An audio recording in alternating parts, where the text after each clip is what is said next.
жақты, 12 жыл арнапты, білім алды қолынан, жас мамандар жан-жақты. Әйгерім мен Серікжан, Жазира мен Сәулежан, Розадан Ақылбек ұстаз жолын жалғаған. Айта берсе аттарын, мүмкін емес жаттауын, шәкірттері Дәкеңнің сенімін ақтады.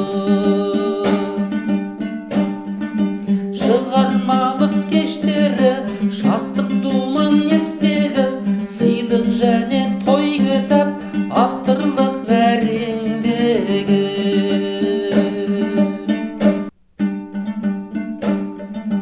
Беу шіркін ай,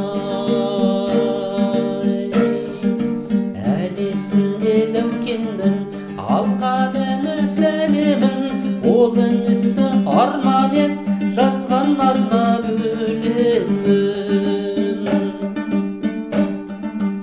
Оқып өлең жолдарын, Сәбитбектің арманын, ақындыққа жөн сілтеп, кеңес беріп қолдады.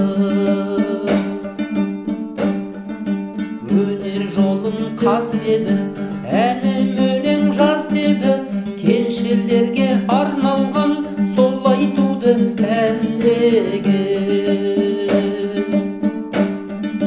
Қанаттанып бұл жайдан арқаланды сол арман, тұсау кесер бастанды туған шабыт қаламнан.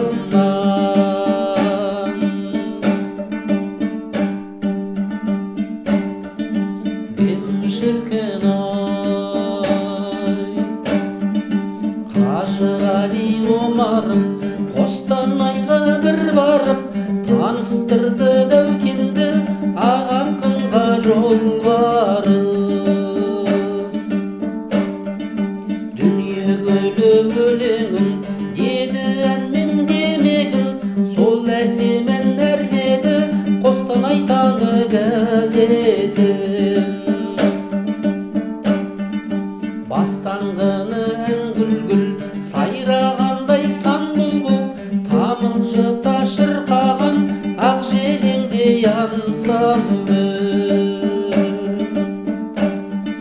Серікбай Оспан Марфуға, Ақылбектей өр тұлға, өлеңдерін әуенмен әуелетті домбыра. Дәукен жазған ән күйлер, тыңдар жанға естілер, шырайлы бұл көрнектер жоғалмайтын жәдігер.